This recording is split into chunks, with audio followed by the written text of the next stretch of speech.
Welcome. In this lesson, we're going to talk about the workspace in the organized side of Photoshop Elements 10. Right now, I'm in thumbnail view. To get to thumbnail view, you would click on the display icon in the top right next to the house and choose thumbnail view. Thumbnail view shows you a thumbnail of all the photos, videos, audio, or such in your current catalog. Now my current catalog and our current catalog should be PSE-class. Yours may be my documents if you haven't downloaded any of the course material. Now these thumbnails seem a little small. To increase the size, we can go to the thumbnail slider here and move to the right, and this will increase the size.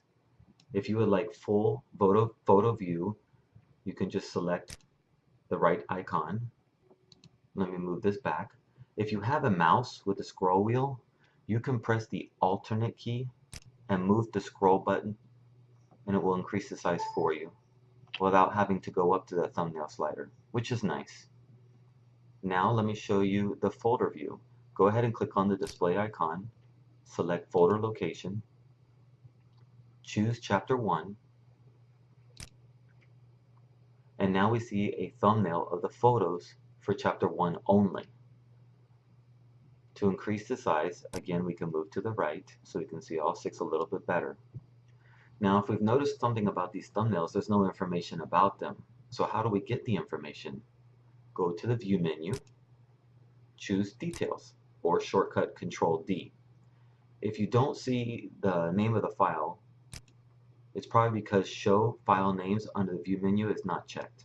You see? And let me do it again. Now let's increase the size of these thumbnails to full photo view again. And once it's in full photo view, you can use your right arrow key to cycle through the photos. Sometimes it takes a second to go through them. And let's end up on the beach scene because that's a nice scene to look at while we talk about the rest of the workspace.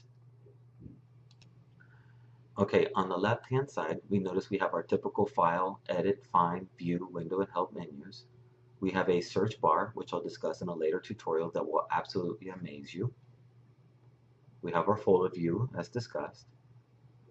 We have our thumbnail slider in the middle. This is the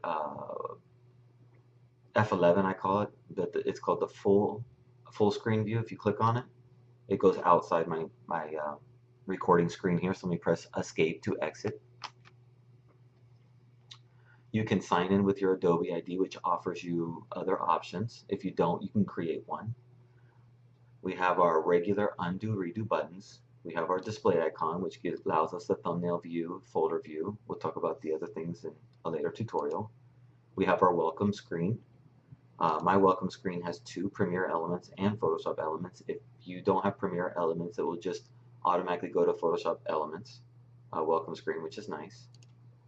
We have our minimize, maximize. We have our 4 task panes: organize, fix, create, share. And within these task panes, you'll see later you have certain views. So we have our albums. If you don't see the albums, you may have to click the triangle here to open it up. Keyword tags here. And then you'll notice you have these little 3 dots here. If you double click on it, it'll collapse it. Click on it again, open it. We can raise or lower to give you more space. And we also have contextual menus. And what the contextual menu is when you right click, it opens up a menu of options for you. About the view media types.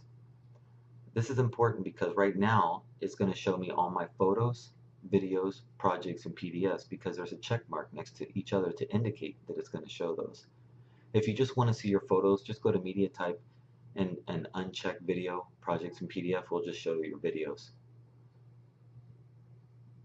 Go ahead and decrease your thumbnail slider and select the wrong rotation. Double click on it. This will open it up in single photo view. And what's nice about this is we have a rotate button right here in the media browser area right above it. Now, when I click the rotate button, it's going to give me a dialog box. And the reason it's doing this is because I believe it's because it's in a TIFF. But it basically says the photo wrong rotation sign cannot be losslessly rotated. Reason, because it's in a non-RGB color space, or it's not 8-bit. But it will be saved in an 8-bit RGB. And then it says element organizer will create a copy of this before rotating it. Great, always take this action. Yes. And then it just rotates the picture. No problem. What if I didn't want that photo rotated? Well, I would decrease the thumbnail slider. And I would click the undo, and that would rotate it back. If I wanted to rotate it again, I would just click the rotate right. That simple. In the next lesson, we're going to learn how to rename pictures or rename photos and how to change the date and time.